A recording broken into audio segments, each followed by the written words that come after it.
I'm walking in the mountains of the moon. I'm on the trail of the Renaissance artist Piero della Francesca, and so I've come to the town in northern Italy which Piero made his own. There it is, Urbino. I've come here to see some of Piero's finest works, masterpieces of art, but also masterpieces of mathematics. The artists and architects of the early Renaissance brought back the use of perspective, a technique that had been lost for 1,000 years. But using it properly turned out to be a lot more difficult than they imagined. Piero was the first major painter to fully understand perspective, and that's because he was a mathematician as well as an artist. I came here to see his masterpiece, The Flagellation of Christ, but there was a problem. I've just been to see the flagellation, and it's an absolutely stunning picture. But unfortunately, for various kind of Italian reasons, we're not allowed to go and film in there. But this is a maths programme, after all, and not an arts programme. So I've used a bit of mathematics to bring this picture alive. We can't go to the picture, but we can make the picture come to us. The problem of perspective is how to represent the three-dimensional world on a two-dimensional canvas. To give a sense of depth, a sense of the third dimension, Piero used mathematics. How big is he going to paint Christ? If this group of men here are a certain distance away from these men in the foreground. Get it wrong, and the illusion of perspective is shattered. It's far from obvious how a three-dimensional world can be accurately represented on a two-dimensional surface. Look at how the parallel lines in a three-dimensional world are no longer parallel in the two-dimensional canvas, but meet at a vanishing point. And this is what the tiles in the picture really look like.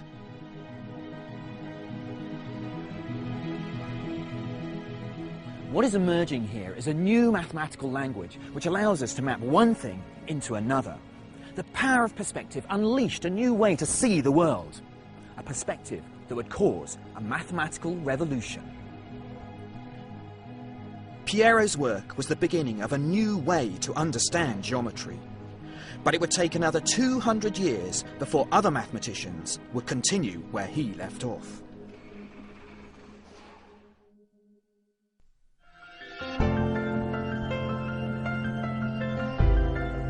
Our journey has come north. By the 17th century, Europe had taken over from the Middle East as the world's powerhouse of mathematical ideas. Great strides have been made in the geometry of objects fixed in time and space. In France, Germany, Holland and Britain, the race was now on to understand the mathematics of objects in motion. And the pursuit of this new mathematics started here, in this village in the centre of France. Only the French would name a village after a mathematician. Imagine it in England, a town called Newton, or Boole, or Cayley. I don't think so. But in France, they really value their mathematicians. This is the village of Descartes in the Loire Valley. It was renamed after the famous philosopher and mathematician 200 years ago. Descartes himself was born here in 1596, a sickly child who lost his mother when very young. So he was allowed to stay in bed every morning until 11 a.m, a practice he tried to continue all his life. To do mathematics, sometimes you just need to remove all distractions and to float off into a world of shapes and patterns. Descartes thought that the bed was the best place to achieve this meditative state, and I think I know what he means.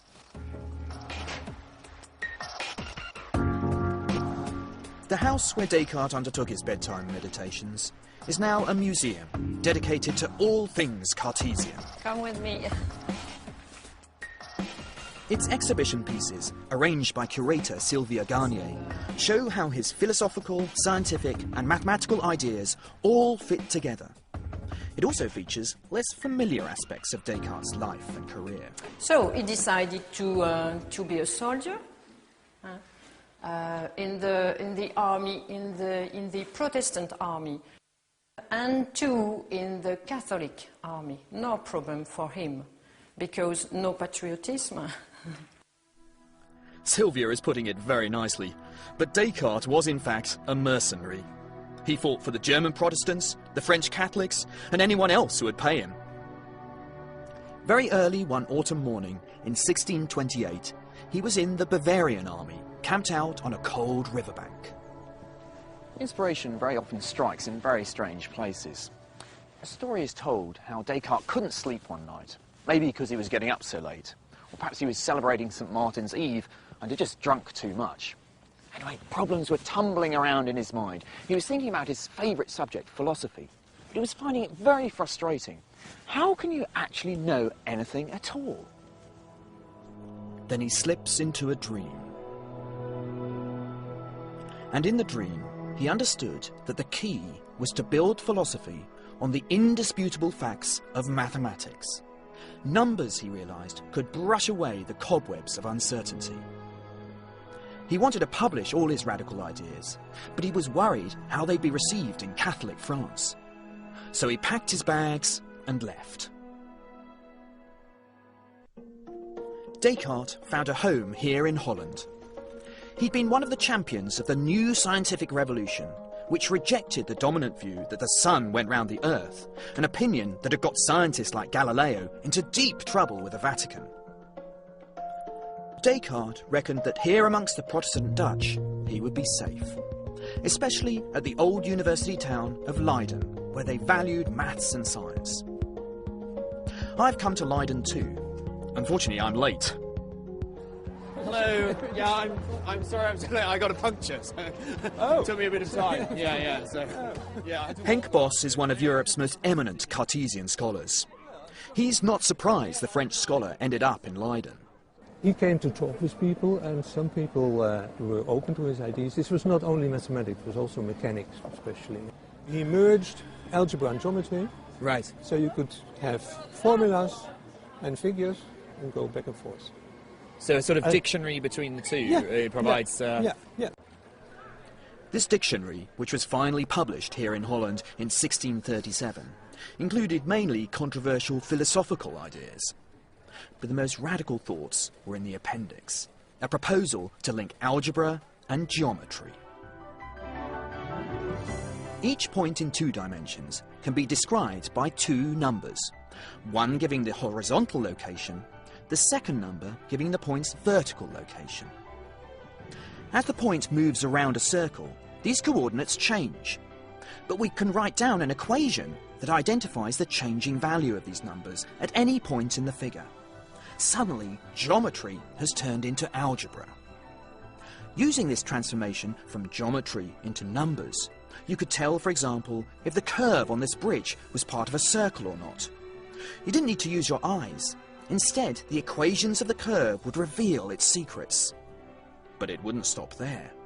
Descartes had unlocked the possibility of navigating geometries of higher dimensions, worlds our eyes will never see, but are central to modern technology and physics.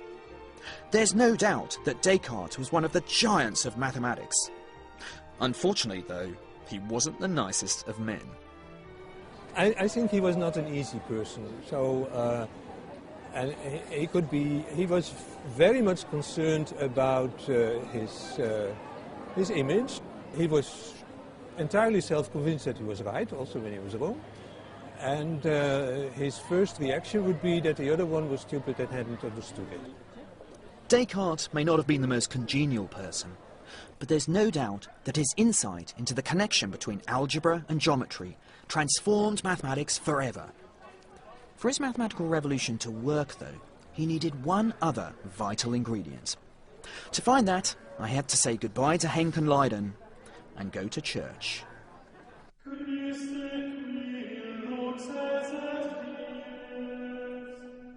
I'm not a believer myself, but there's little doubt that many mathematicians from the time of Descartes had strong religious convictions.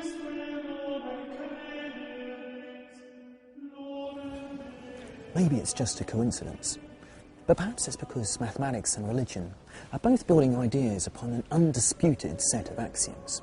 1 + 1 = 2. God exists. But I think I know which set of axioms I'd put my faith in.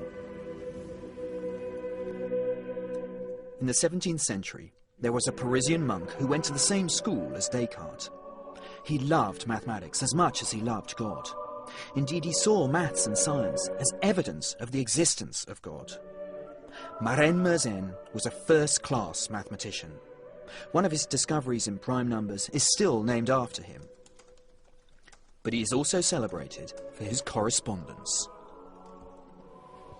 From his monastery in Paris, Mersenne acted like some kind of 17th century internet hub, receiving ideas and then sending them on. It's not so different now. We sit like mathematical monks thinking about our ideas, then sending a message to a colleague and hoping for some reply. There was a spirit of mathematical communication in 17th century Europe which had not been seen since the Greeks. Mersenne urged people to read Descartes' new work on geometry. He also did something just as important. He publicised some new findings on the properties of numbers by an unknown amateur who would end up rivaling Descartes as the greatest mathematician of his time, Pierre de Fermat.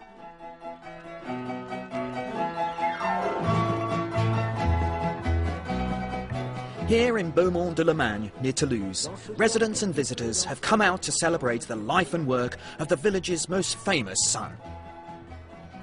But I'm not too sure what these gladiators are doing here. And the appearance of this camel came as a bit of a surprise too. The man himself would have hardly approved of the ideas of using fun and games to advance an interest in mathematics. Unlike the aristocratic Descartes, Fermat wouldn't have considered it worthless or common to create a festival of mathematics. Maths in action, that one. It's beautiful. It's really nice, yeah. Fermat's greatest contribution to mathematics was to virtually invent modern number theory. He devised a wide range of conjectures and theorems about numbers, including his famous last theorem, the proof of which would puzzle mathematicians for over 350 years. But it's little help to me now. Getting it apart is the easy bit. It's putting it together, isn't it, that's the difficult bit. Okay, how many bits have I got? I got 6 bits. I think what I need to do is put some symmetry into this. I'm afraid he's going to tell me how to do it, and I don't want to see. I hate being told how to do a problem. I'm not going to look. Then he's laughing at me now, because I can't do it. That's very unfair. There we go. Can I put them together? J'arrive! I got it! Now that's the buzz of doing mathematics, when the thing clicks together and suddenly you see the right answer. Remarkably, Fermat only tackled mathematics in his spare time. By day, he was a magistrate.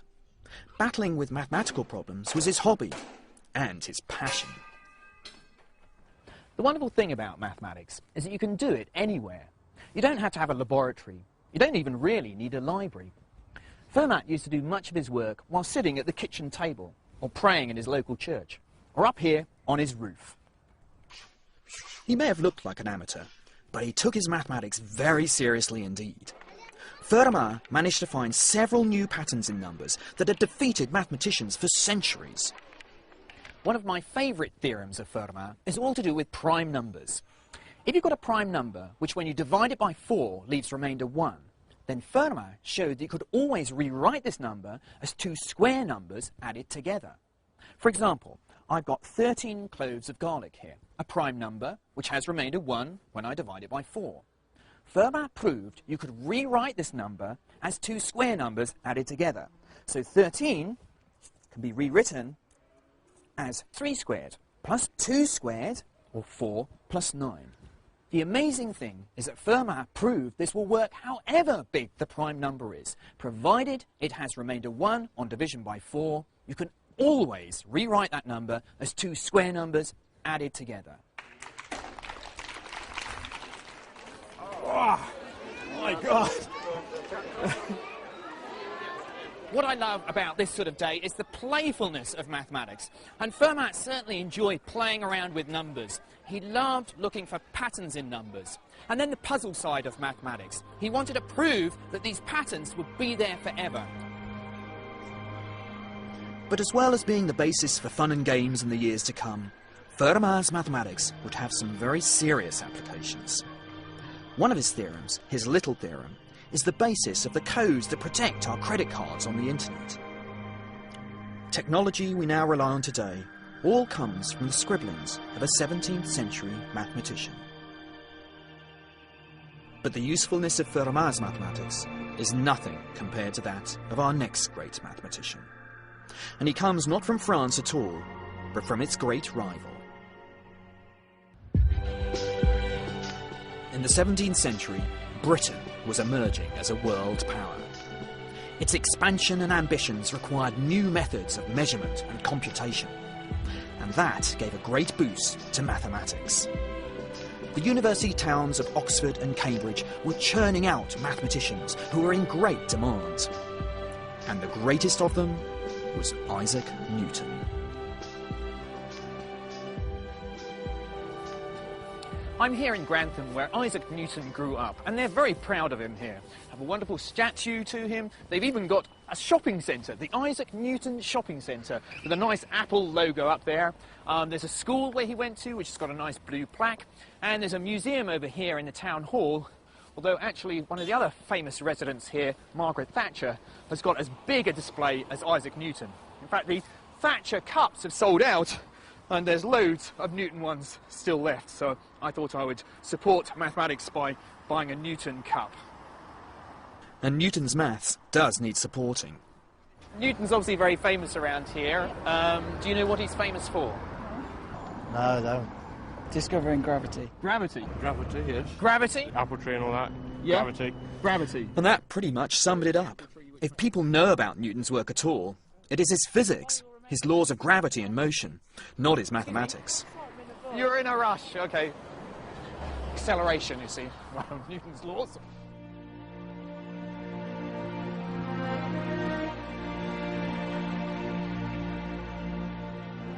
"8 miles south of Grantham, in the village of Woolsthorpe, where Newton was born, I met up with someone who does share my passion for his mathematics. This is the house. Oh, wow, beautiful. Jackie Steddle is a Newton fan, and more than willing to show me around the house where Newton was brought up. So here is the, well, you might call it the dining room. I'm sure they didn't call that, but the room where they ate, next to the kitchen. And of course there would have been a huge fire in there. Yes, gosh, I wish it was there now. His father was an illiterate farmer, but he died shortly before Newton was born. Otherwise, the young Isaac's fate might have been very different. And here's his room. Oh, lovely, wow. As we think. Oh, they preserved it really nicely. It's got Yes. a real feel of going back in time. It does, yes. I can see he's as scruffy as I am. Look at the state of that bed. That's how I think I left my bed this morning. Newton hated his stepfather, but it was this man who ensured he became a mathematician rather than a sheep farmer. I don't think he was particularly remarkable as a child. Okay, so there's hope for all those kids out Yes, there. yes. I think he had a sort of average school report. He had very few close friends. I don't feel he's someone I particularly would have wanted to meet. But I do love his mathematics. It's wonderful. Newton came back to Lincolnshire from Cambridge during the Great Plague of 1665, when he was just 22 years old. In 2 miraculous years here, he developed a new theory of light, discovered gravitation, and scribbled out a revolutionary approach to maths, the calculus. It works like this. I'm going to accelerate this car from 0 to 60 as quickly as I can. Now, the speedometer is showing me that the speed's changing all the time, but this is only an average speed. How can I tell precisely what my speed is at any particular instant? Well, here's how.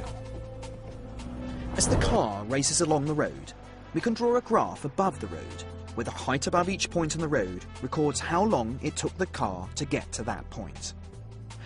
I can calculate the average speed between 2 points A and B on my journey by recording the distance travelled and dividing by the time it took to get between these 2 points. But what about the precise speed at the first point A?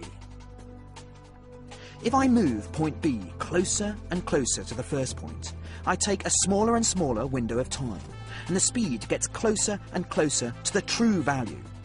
But eventually, it looks like I have to calculate 0 divided by 0. The calculus allows us to make sense of this calculation. It enables us to work out the exact speed and also the precise distance travelled at any moment in time. I mean, it does make sense of things which we take for granted so much. I mean, things that, if I drop this apple... Its distance is changing and its speed is changing, and calculus can deal with all of that. Which is quite in contrast to the Greeks. I mean, Greece is a very static geometry. Yes, it is. And here we see... Yeah. So, I mean, the calculus is used by every engineer, physicist, because it can describe the moving world. Yes, I mean, and it's the only way, really, you can deal with the mathematics of motion or with change. There's a lot of mathematics in this apple. Newton's calculus enables us to really understand the changing world, the orbits of planets, the motions of fluids. Through the power of the calculus, we have a way of describing with mathematical precision the complex, ever-changing natural world.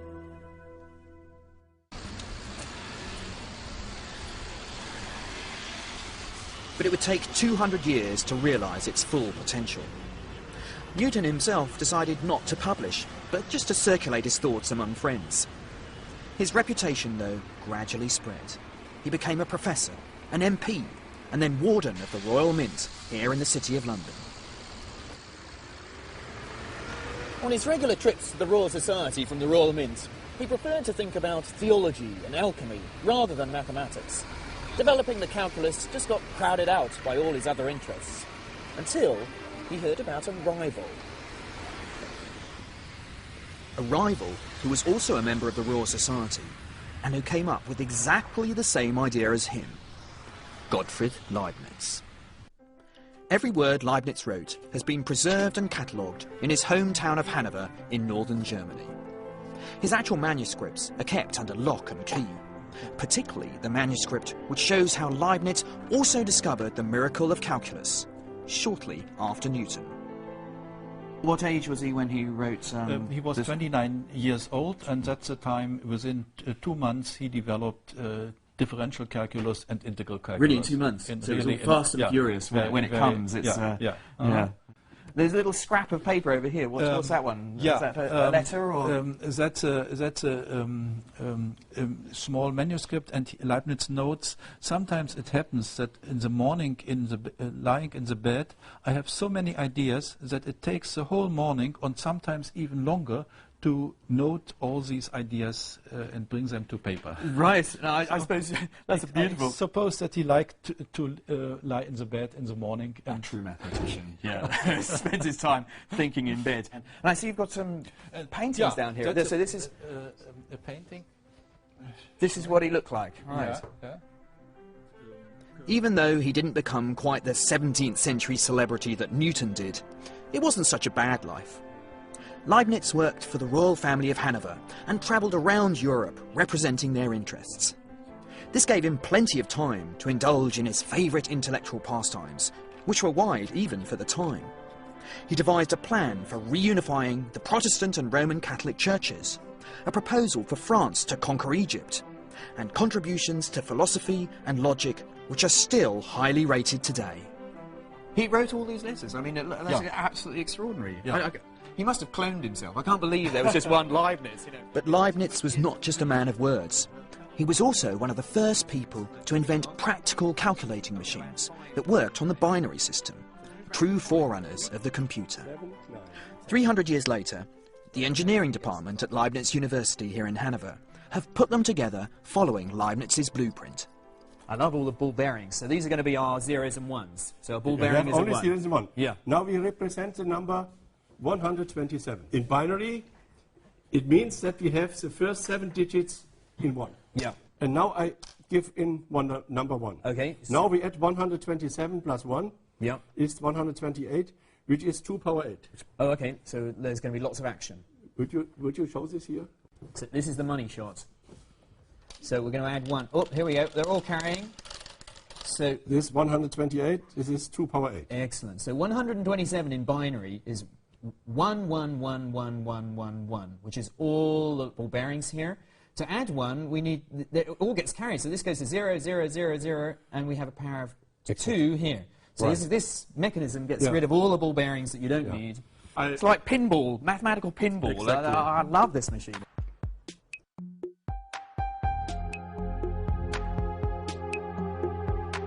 After a hard day's work, Leibniz often came here, the famous gardens of Herrenhausen, now in the middle of Hanover, but then on the outskirts of the city.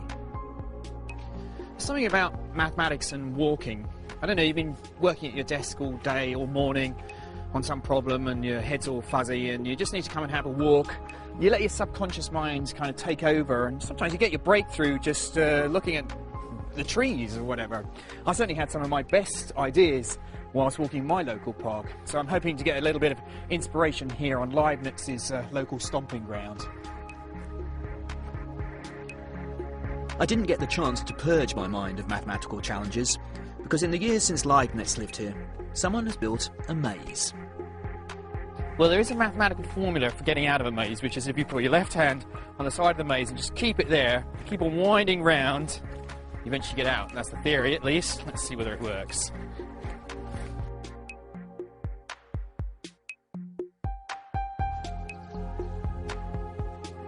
Leibniz had no such distractions. Within 5 years, he'd worked out the details of the calculus, seemingly independent from Newton, although he knew about Newton's work. But unlike Newton, Leibniz was quite happy to make his work known. And so mathematicians across Europe heard about the calculus first from him and not from Newton. And that's when all the trouble started. Throughout mathematical history, there have been lots of priority disputes and arguments. May seem a little bit petty and schoolboyish, but we really want our name to be on that theorem. This is our one chance for a little bit of immortality, because that theorem's going to last forever. And that's why we dedicate so much time to trying to crack these things.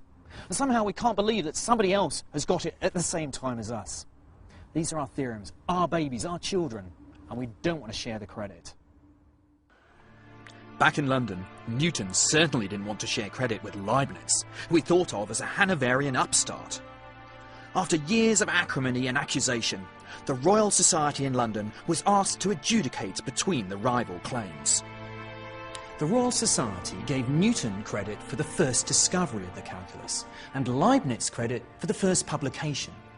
But in their final judgment, they accused Leibniz of plagiarism. However, that might have had something to do with the fact that the report was written by their president, one Sir Isaac Newton. Leibniz was incredibly hurt. He admired Newton and never really recovered. He died in 1716. Newton lived on another 11 years and was buried in the grandeur of Westminster Abbey. Leibniz's memorial, by contrast, is here in this small church in Hanover. The irony is that it's Leibniz's mathematics which eventually triumphs, not Newton's. I'm a big Leibniz fan. Quite often revolutions in mathematics are about producing the right language to capture a new vision, and that's what Leibniz was so good at. Leibniz's notation, his way of writing the calculus, captured its true spirit. It's still the one we use in maths today. Newton's notation was for many mathematicians clumsy and difficult to use. And so while British mathematics loses its way a little, the story of maths switches to the very heart of Europe, Basel.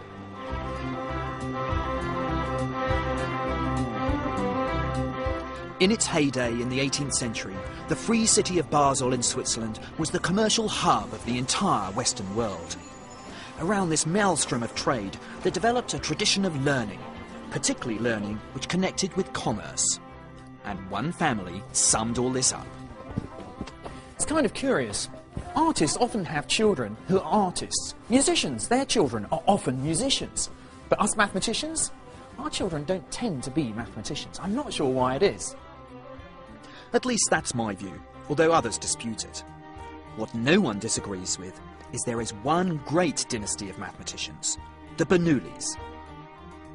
In the 18th and 19th centuries, they produced half a dozen outstanding mathematicians, any of whom we'd have been proud to have had in Britain. And they all came from Basel. You might have great minds like Newton and Leibniz who make these fundamental breakthroughs, but you also need the disciples who take that message, clarify it, realise its implications, and then spread it wide. The family were originally merchants, and this is one of their houses. It's now part of the University of Basel, and it's been completely refurbished, apart from one room, which has been kept very much as the family would have used it. Dr. Fritz Nagel, keeper of the Bernoulli archive, has promised to show it to me. If we can find it. No, we are in the wrong floor. Wrong floor, okay, right. Look, are these free apples? We can take an apple? No, wrong mathematician. Eventually, we got there. So this is where the Bernoullis would have done some of their mathematics of an evening. I was really just being polite. I'm not sure we should have bothered. The only thing of interest was an old stove. Now, of the Bernoullis, which is your favourite? Yes. My favourite Bernoulli is Johann I. He is the most smart mathematician. Perhaps his brother Jakob was the mathematician with the deeper insight in the problems, but Johann found elegant solutions. The brothers didn't like each other much, but both worshipped Leibniz. They corresponded with him, stood up for him against Newton's allies, and spread his calculus throughout Europe. Leibniz was very happy to found two gifted mathematicians outside of his personal circle of friends who mastered his calculus and could distribute it in the scientific community. That was very important for Leibniz. Yeah. And important for maths too. Without the Bernoullis, it would have taken much longer for calculus to become what it is today, a cornerstone of mathematics. At least that is Dr. Nagel's contention, and he's a great Bernoulli fan. Tonight, he's arranged for me to meet Professor Daniel Bernoulli, the latest member of the family, whose famous name ensures he gets some very odd emails. The one which I got was Professor Bernoulli, can you give me a hand with calculus? Yes, exactly. To find a Bernoulli, then you expect them to be able to do some calculus. But this Daniel Bernoulli is a professor of geology. The maths gene seems to have truly died out. And during our very hearty dinner, I found myself wandering back to maths. It's a bit unfair on the Bernoullis to describe them simply as disciples of Leibniz. One of their many great contributions to mathematics was to develop the calculus to solve a classic problem of the day. Imagine a ball rolling down a ramp. The task is to design a ramp that will get the ball from the top to the bottom in the fastest time possible. You might think that a straight ramp would be quickest, or possibly a curved one like this that gives the ball plenty of downward momentum. In fact, it's neither of these. Calculus shows that it's what we call a cycloid, the path traced by a point on the rim of a moving bicycle wheel. This application of the calculus by the Bernoullis, which became known as the calculus of variation, has become one of the most powerful aspects of the mathematics of Leibniz and Newton. Investors use it to maximize profits. Engineers exploit it to minimize energy use. Designers apply it to optimize construction. It has now become one of the linchpins of our modern technological world. Meanwhile, things were getting more interesting in the restaurant. My second surprise, introduced Mr. Leonhard Euler. Daniel Bernoulli. Leonhard Euler, one of the most famous names in mathematics. This Leonhard is a descendant of the original Leonhard Euler, star pupil of Johann Bernoulli. I'm the 9th generation and the 4th Leonhard in our family after Leonhard Euler the first, the mathematician. Okay, and yourself, are you a mathematician? Actually, I'm a business analyst, but I can't study mathematician with my name. Everyone will expect you to prove the Riemann hypothesis. Perhaps it's just as well that Leonhard decided not to follow in the footsteps of his illustrious ancestor. He'd have had a lot to live up to.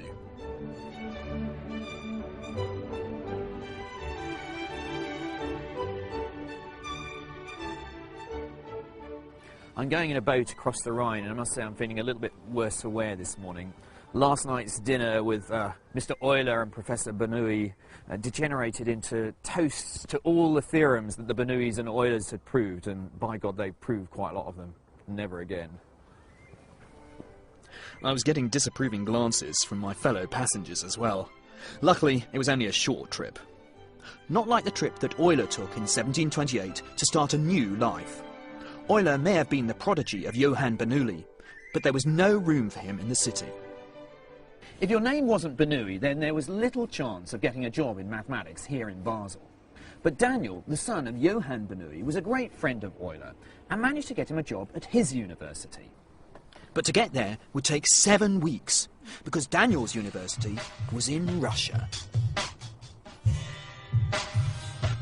It wasn't an intellectual powerhouse like Berlin or Paris, but St. Petersburg was by no means unsophisticated in the 18th century. Peter the Great had created his city very much in the European style, and every fashionable city of the time had a scientific academy. Peter's Academy is now a museum. It includes several rooms full of the kind of grotesque curiosities that are usually kept out of the public display in the West. But in the 1730s, this building was a centre for groundbreaking research. It's where Euler found his intellectual home. I'm sure that there could never be a more potential man than me. Many of the ideas that were bubbling away at the time, calculus of variation, Fermat's theory of numbers, crystallise in Euler's hands. But he was also creating incredibly modern mathematics, topology and analysis. Much of the notation that I use today as a mathematician was created by Euler, numbers like E and I. Euler also popularised the use of the symbol pi. He even combined these numbers together in one of the most beautiful formulas of mathematics. E to the power of I times pi is equal to -1, an amazing feat of mathematical alchemy. His life, in fact, is full of mathematical magic.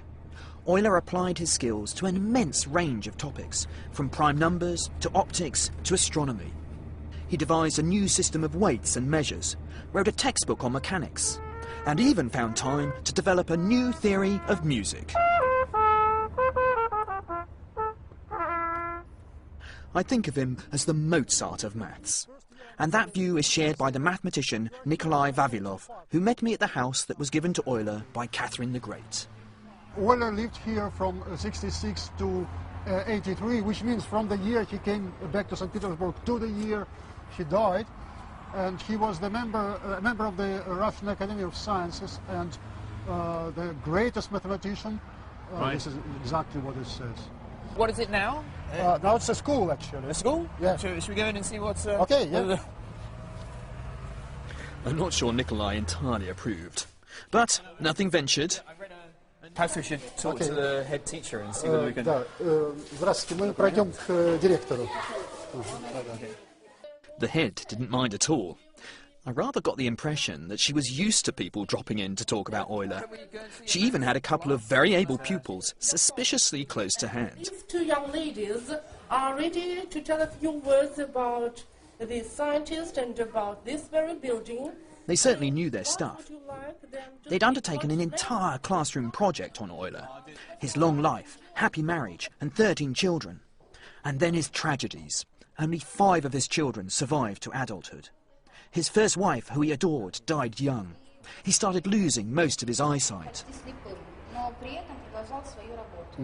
So for the last years of his life, he still continued to work, actually. He still continued his mathematical research.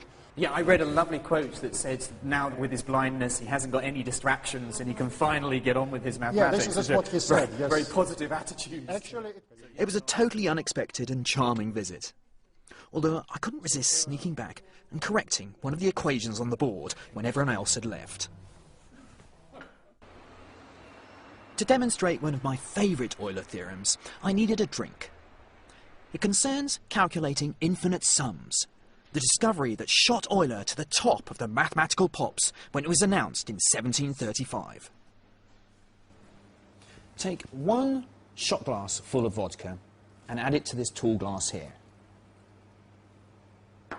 Next, take a glass which is a quarter full or a half squared and add it to the first glass.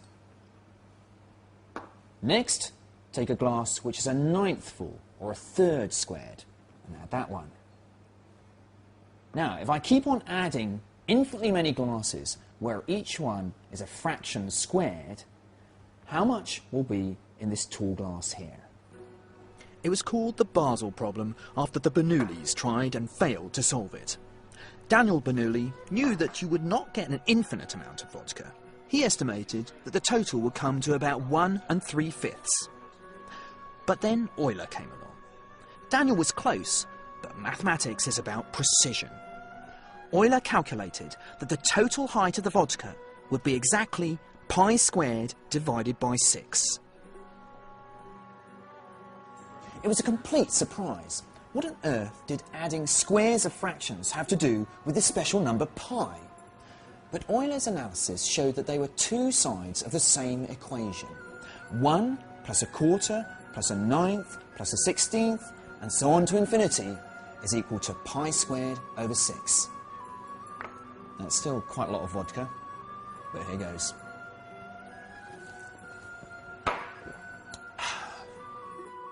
Euler would certainly be a hard act to follow. Mathematicians from two countries would try.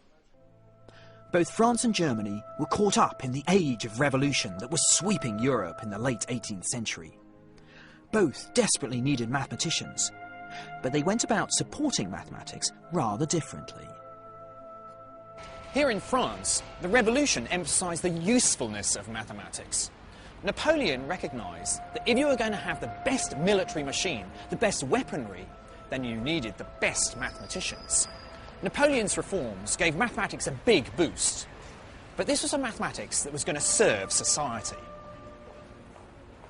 Here in the German states, the great educationalist Wilhelm von Humboldt was also committed to mathematics, but a mathematics that was detached from the demands of the state and the military.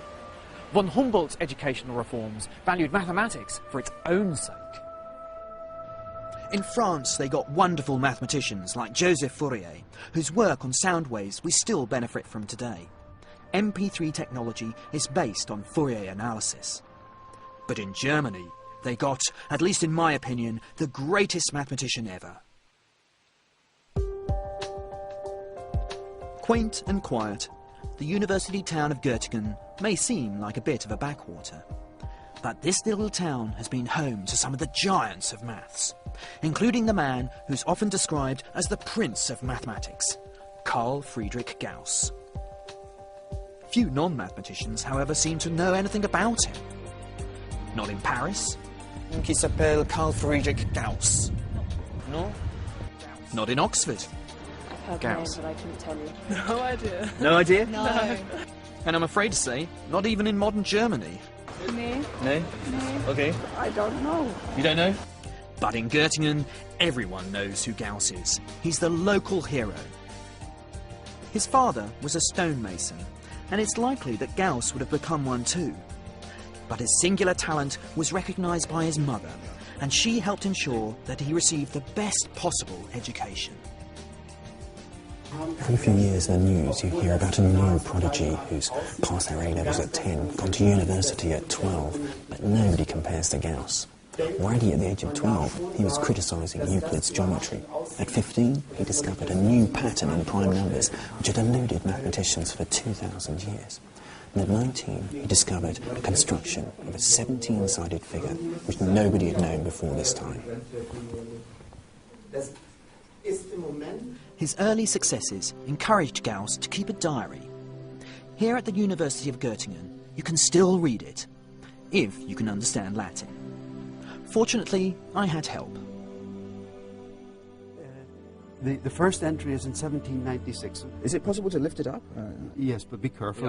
Yeah, with it. It's really one of the most valuable things that this library possesses. Yeah, I can believe that. He writes beautifully.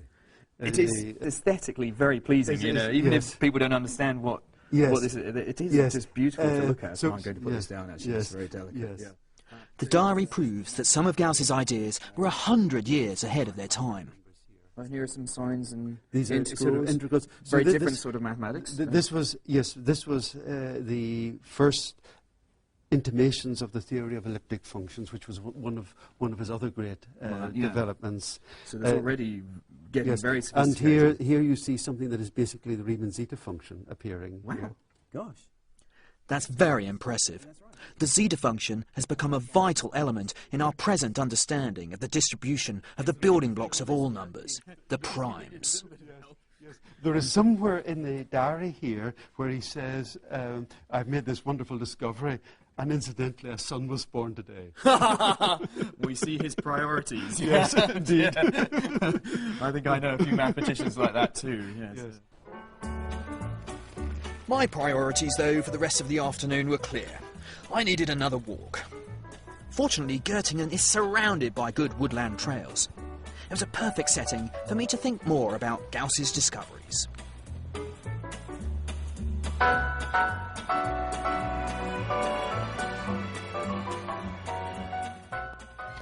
Gauss's mathematics has touched many parts of the mathematical world, but I'm going to just choose one of them, a fun one, imaginary numbers. In the 16th and 17th century, European mathematicians imagined the square root of -1 and gave it the symbol I. They didn't like it much, but it solved equations that couldn't be solved any other way. Imaginary numbers have helped us to understand radio waves, to build bridges and aeroplanes. They're even the key to quantum physics, the science of the subatomic world. They've provided a map to see how things really are. But back in the early 19th century, they had no map, no picture of how imaginary numbers connected with real numbers. Where is this new number? There's no room on the number line for the square root of -1. I've got the positive numbers running out here, the negative numbers running here. The great step is to create a new direction of numbers, perpendicular to the number line. And that's where the square root of -1 is. Gauss was not the first to come up with this two-dimensional picture of numbers, but he was the first person to explain it all clearly. He gave people a picture to understand how imaginary numbers worked. And once they developed this picture, their immense potential could really be unleashed. Morgen, ein Kaffee bitte? Yeah, okay. His maths led to acclaim and financial security for Gauss. He could have gone anywhere, but he was happy enough to settle down and spend the rest of his life in sleepy Göttingen. Unfortunately, as his fame developed, so his character deteriorated. A naturally conservative, shy man, he became increasingly distrustful and grumpy. Many young mathematicians across Europe regarded Gauss as a god, and they would send him their theorems, their conjectures, even some proofs. But most of the time he wouldn't respond, and even when he did, it was generally to say either they got it wrong or he'd proved it already. His dismissal or lack of interest in the work of lesser mortals sometimes discouraged some very talented mathematicians from pursuing their ideas. But occasionally, Gauss also failed to follow up on his own insights, including one very important insight that might have transformed the mathematics of his time. 15 kilometres outside Göttingen stands what is known today as the Gauss Tower. Wow, that is stunning. It is really a fantastic view here, yes. Gauss took on many projects for the Hanoverian government, including the first proper survey of all the lands of Hanover. Now, was this Gauss's choice to do this surveying? I mean, for a mathematician, it sounds like the last thing I'd want to do. But he wanted to do it. The major point in doing this was to discover the shape of the Earth. But he also started speculating about something even more revolutionary, the shape of space. So he's thinking, you know, there may not be anything flat yes. in the universe. Exactly. And if we were living in a curved universe, there wouldn't be anything flat. And this led Gauss to question one of the central tenets of mathematics, Euclid's geometry. He realised that this geometry, far from universal, depended on the idea of space as flat. It just didn't apply to a universe that was curved. But in the early 19th century, Euclid's geometry was seen as God-given, and Gauss didn't want any trouble. So he never published anything. Another mathematician, though, had no such fears. In mathematics, it's often helpful to be part of a community where you can talk to and bounce ideas off others. But inside such a mathematical community, it can sometimes be difficult to come up with that one idea that completely challenges the status quo. And then the breakthrough often comes from somewhere else. Mathematics can be done in some pretty weird places. I'm in Transylvania, which is fairly appropriate because I'm in search of a lone wolf. János Bolyai spent much of his life hundreds of miles away from the mathematical centres of excellence. This is the only portrait of him that I was able to find. Unfortunately, it isn't actually him. It's one the Communist Party in Romania started circulating when people got interested in Bolyai's theories in the 1960s. But they couldn't find a picture of János, So they substituted a picture of somebody else instead. Born in 1802, Janos was the son of Farkas Bolyai, who was a maths teacher. He realised his son was a mathematical prodigy, so he wrote to his old friend Carl Friedrich Gauss, asking him to tutor the boy. Sadly, Gauss declined. So, instead of becoming a professional mathematician, Janos joined the army. But mathematics remained his first love. Maybe there's something about the air here, because Bolyai carried on doing his mathematics in his spare time. He started to explore what he called imaginary geometries, where the angles in triangles add up to less than 180. The amazing thing is that these imaginary geometries make perfect mathematical sense. Bolyai's new geometry has become known as hyperbolic geometry. The best way to imagine it is a kind of mirror image of a sphere, where lines curve back on each other. It's difficult to represent it, since we're so used to living in space which appears to be straight and flat. In his hometown of Tirgamoris, I went looking for more about Bolyai's revolutionary mathematics. His memory is certainly revered here. The museum contains a collection of Bolyai-related artefacts, some of which might be considered distinctly Transylvanian. It's still got some hair on it. It's kind of a little bit gruesome. But the object I like most here is a beautiful model of Bolyai's geometry. I mean, you've got the shortest distance between here and here, if you stick on this surface, is not a straight line, but this curved line which sort of bends into the triangle. So here's a surface where the shortest distances which define the triangle add up to less than 180. Bolyai published his work in 1831, and his father sent his old friend Gauss a copy. Gauss wrote back straight away, giving his approval. But Gauss refused to praise the young Bolyai, because he said the person he should be praising was himself. He'd worked it all out a decade or so before. Actually, there is a letter from Gauss to another friend of his, where he says that I regard this young geometer Bolyai as a genius of the first order. Yeah. But Gauss never thought to tell Bolyai that, and young Janos was completely disheartened. Another body blow soon followed. Somebody else had developed exactly the same idea, but had published 2 years before him, the Russian mathematician Nicholas Lobachevsky. It was all downhill for Bolyai after that. With no recognition or career, he didn't publish anything else. Eventually, he went a little crazy. In 1860, Janos Bolyai died in obscurity. Gauss, by contrast, was lionised after his death. A university, the units used to measure magnetic induction, even a crater on the moon would be named after him. During his lifetime, Gauss lent his support to very few mathematicians.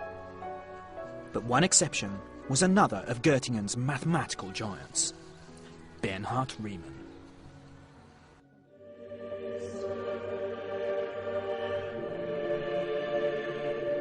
His father was a minister, and he would remain a sincere Christian all his life. But Riemann grew up a shy boy who suffered from consumption.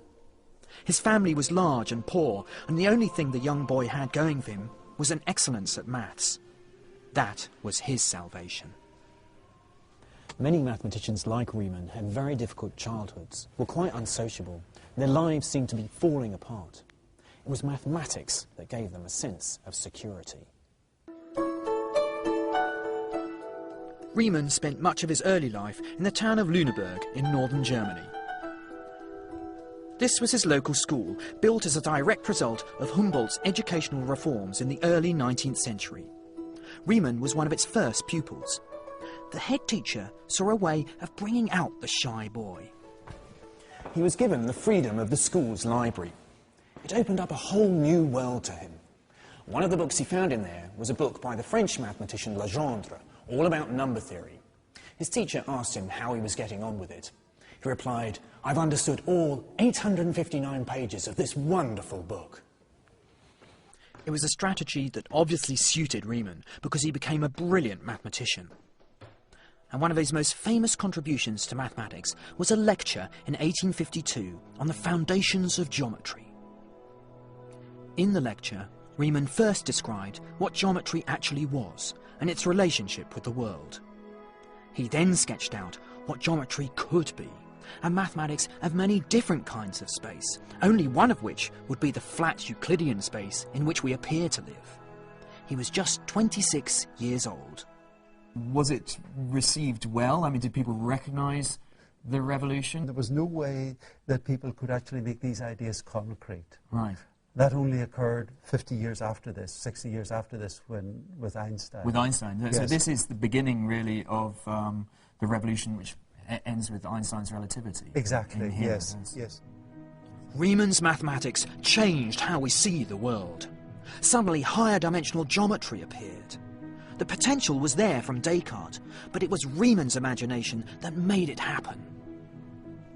Well, he began without putting any restriction on the dimensions whatsoever. This was something that was actually quite new in his way of thinking about things. And somebody like Bolyai was really thinking about, new geometries, but new two-dimensional geometries. New two-dimensional geometries. Right. Riemann then broke away from all the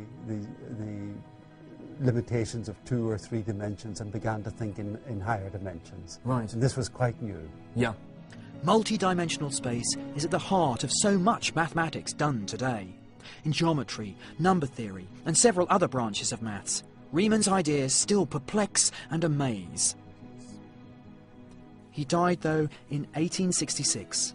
He was only 39 years old.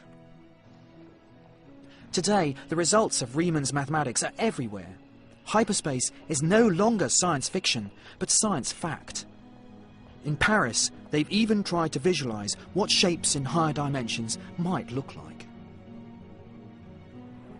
Just as the Renaissance artist Piero would have drawn a square inside a square to represent a cube on the two-dimensional canvas, the architect here at La Défense has built a cube inside a cube to represent a shadow of the four-dimensional hypercube.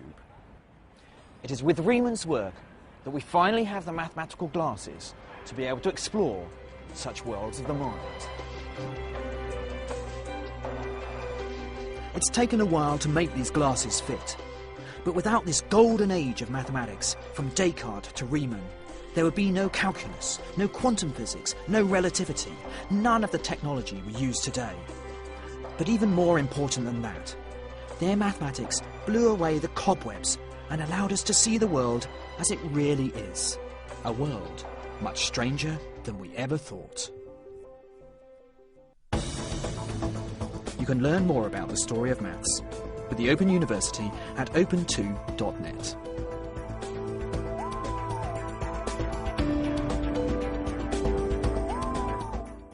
To have your say about tonight's programme or to sign up for our weekly newsletter, visit the BBC4 website. Marcus concludes the story of maths at the same time next week. But next tonight, stay tuned for Storyville.